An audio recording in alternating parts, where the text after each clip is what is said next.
If, like me, you like different design styles and eras and you're not sure how to blend them to create a cohesive look, then this episode is for you. Welcome to GA Atelier, the podcast where intentional interior design meets mindful living. I'm your host, Jihan Askar, and I'm here with you on this journey to transform our living spaces into sanctuaries that reflect our unique story, personality, style, and lifestyle while elevating our everyday life at home. So step inside my design workshop and let's design your home together.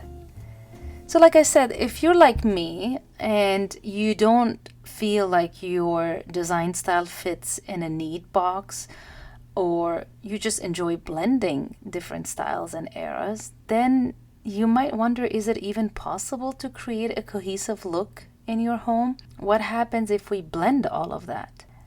Design styles is just very complex. There's so many out there. In fact, listen to my previous episode on all of the different design styles. And I have a couple of other episodes about specifically your own unique style and how to find it. And also how I believe that your design style should evolve with time and change. And we should completely embrace that. There's nothing wrong with that. But I've been thinking about this a lot lately myself because I'm noticing that when I am, let's say, redesigning, refreshing a space in my home, or even with clients, if we're working on a space, and I'm noticing that they usually don't want a cookie cutter style. They don't want just one theme. They want to blend a little bit, like even traditional with modern. And just how do you find that right balance?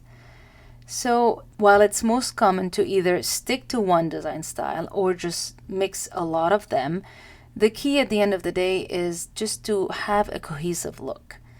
And to have that, it has to be intentional. If we're mixing styles, then let's just do that boldly. Let's just embrace the eclectic approach. This means we thoughtfully curate the pieces that we like, even if it's from different style eras and just different aesthetics, but then we do that with an eye for what common thread do they have. And we'll discuss that in the episode. For example, you have a modern living room, but you have a mid-century modern or even vintage piece of furniture in there. So in this episode, I want to discuss how to design that cohesive space. It feels intentional. We know what we're doing. We know what we're choosing. And even if it has contrasts. So let's look at 5 different ways we can create that cohesive space. The first one is color. That's usually the easiest way to accomplish a cohesive look. It's the first thing we usually notice, usually after shapes. Color is just something that is so obvious to the human eye, and we can use the same color or the same shade of color throughout the house, so that creates a sense of flow throughout the space. The most obvious one is paint on the walls. If you choose the same color or color palette on the wall or even in flooring, then you have created that cohesive look. It ties all the space together. If you choose a primary color to go with, then you can repeat that color throughout the space.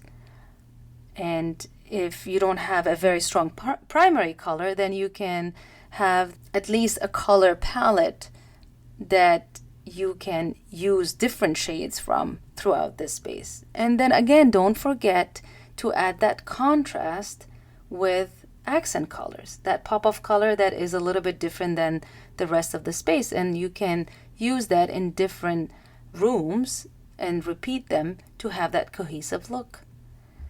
The other one is materials. So using similar material throughout the design, that will for sure create also another cohesive look. But again, avoid the monotonous look. Don't just have everything the same material, the same color everywhere. We don't want the home to become bland by using just too much of the same material.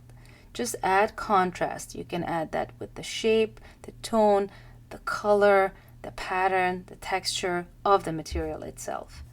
And again, a good example of that is flooring. Flooring is the easiest way to have that cohesive look and just have that same flooring throughout the space as much as possible. For example, you can even continue hardwood floor into the kitchen if it's an open floor plan, especially. And again, you can go for contrast. You can have marble countertops and wooden cabinetry. So it's still very different materials, but they complement each other. They're organic materials. The third one is shape. Just repeating a similar shape throughout the space or in a few rooms will give you that cohesive look. And there are many types of shapes that could resonate with you. Maybe you like organic shapes, just things inspired by nature. They bring that sense of calm, relaxation. They're softer, usually without edges, rounded. Then you have also geometric shapes. That's more clean lines, precise angles. It's a more modern feel, a more structured feel to the space, and you can repeat that as well. Or you can also have abstract shapes. And this is when you have a shape that refers to something but is not the actual object itself. And you can repeat these shapes in obvious things like the shape of a furniture, the sofa, for example, or just in a more subtle way like in artwork, paintings on the wall. Another one is pattern. And when we use pattern thoughtfully, again, it can add that visual interest, cohesive look, and also contrast. You might want to choose a specific pattern that you like, for example, floral or geometric, and again, repeat it in different areas. For bigger ways to implement that, you can have a rug in the living room with a specific pattern that maybe ties in with the tiles in the bathroom, or even in the hardwood floor pattern. A more subtle way, you could use geometric patterns on a throw pillow, for example, in the living room, and you repeat it in a rug somewhere else. Again, this repetition will create that visual link that will give you that cohesive feeling that you're after. The last one is texture. That is something that we don't tend to think about, but actually can really contribute to a lot of cohesiveness in the space.